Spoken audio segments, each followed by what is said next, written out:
Good morning, everyone. My name is Benjamin, and yes, you heard that right. Today we're looking in the morning, and I'm sorry I've got the partisan lean up already, but yeah, I decided to slightly retool my Georgia map after reading some of the comments and thinking I could probably do a little bit better with the shapes, make them look a little bit more reasonable. The shapes of the districts, I mean. And make it a little bit more of a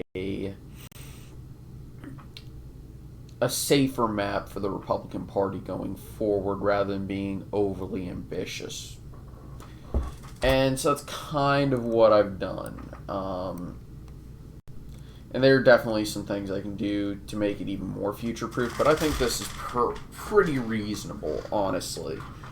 So let's start with the Atlanta area. Obviously, I've drawn the representatives from the 5th and the 13th into the same district. And I've drawn the representative from the 7th and the 6th out of their districts.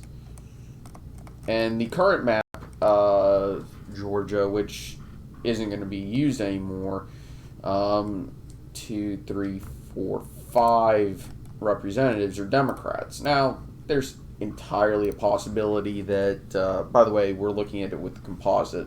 We'll take a little bit of a bigger look, and we'll look at some of the other data sets that are here, because they do have the runoff elections now. Obviously, I've done a little bit of work, made the 6th a little bit more Republican, whereas I just used the 7th as a vote sink for Democrats, along with the 5th and the 4th. And the rest of the state, obviously, is pretty Republican outside of, the Black Belt here in this general vicinity, which Georgia's Black Belt is a little bit different than other southern states. And it's a little bit more dispersed. And then, of course, there's the Savannah area, which is also pretty heavily Democratic. But not enough to where it'll ever be in a blue district. Not anytime soon, at the very least, right? But zooming back in on Atlanta, it's pretty noticeable that this is very heavily gerrymandered. And that was kind of the point. And you can make the argument that a fairer map would be a lot more competitive, and you're absolutely correct.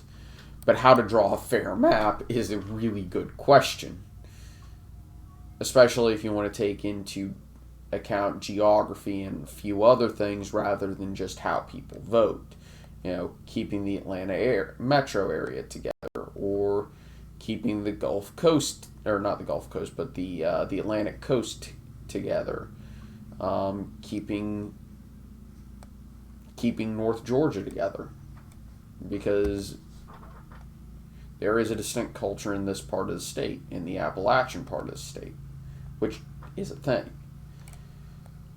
So, yeah, but like I said, I've drawn 1, 2, 3 representatives out of their districts, which is kind of a bit of, it's honestly one of my favorite gerrymandering practices,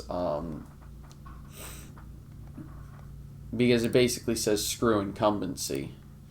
Now, if we look at the data sets, if we switch to president in 2016, obviously it's a lot more red, but you're going to be shocked at how well this map holds up, partially because I drew it with the most heavily Democratic data set, as you can see, looking at Senator from 2016, then Attorney General in 2018, Governor 2018, one of the very competitive elections. Only the 6th really is any sort of competitive in this. Lieutenant Governor 2018, yep, not really all that competitive. Senator in 2020. This is the regular election. By the way, what's his name? Perdue actually had the most votes in the regular election, in the November general. It's just he failed to crack 50%, arguably because of the Libertarian candidate, who was a former Republican, and even a small portion of his votes would have been enough to push Perdue over the top. But that didn't happen, obviously. So no point in, crying about spilt milk at this point. In the special election runoff, those are contiguous. Yeah, I did actually make sure to follow, that and keep everything contiguous. This was the runoff for the regular seat. No, sorry, this was the runoff for the special election. And notice that the 6th stays Republican, but just barely. Because there's only so much you can do while keeping it roughly in the same spot. By the way, the 13th, I moved it from where it currently sits, so there would be no incumbent in this district. Senator, the special election, this is the regular part where all Republicans combined beat all Democrats combined. And this is why I still think Georgia is just the slightest tint of red at the statewide level, is because the runoff election was extremely unusual. And I don't think enough people are giving that credit when making forecasts for Georgia. It was extremely unusual. Trump said the Democrats were going to cheat, so protest the vote. Regardless of whether or not Democrats are going to cheat, that's dooming yourself to a loss. Which is the most ridiculous thing I've ever heard.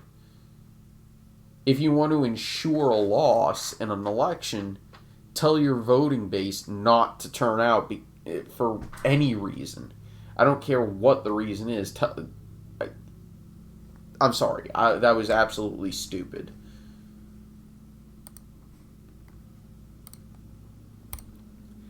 Now we move on to President 2020.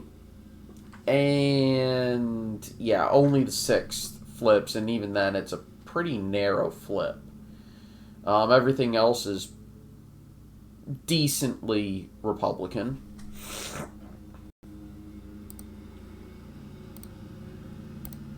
Then the regular senator runoff, and it's back to an 11-3 map. And I think 11-3 is the best the Republicans can do.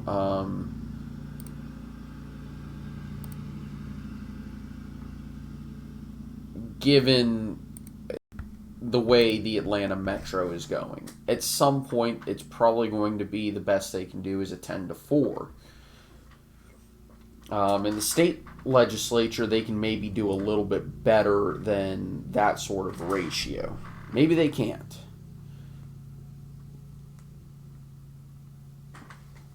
But they can do a very good effort at trying to get a similar ratio in place and, hold on to state legislative power. Whether or not they'll be able to hold the governor's mansion is a different story. And I'm not disagreeing with the fact that Georgia as a whole is starting to trend towards the Democrats, or more accurately has been doing so and looks to continue to do so. It's just a matter of, can the Republicans make up for that and turn Georgia into a North Carolina? Yes, competitive, but tilts towards them and remains in such a way. Anyway, if you like the content, likes, comments, subscriptions, they always do help, and I greatly appreciate them. I'm going to try to upload another video later this week.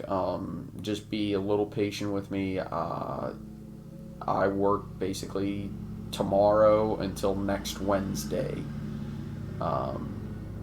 Straight.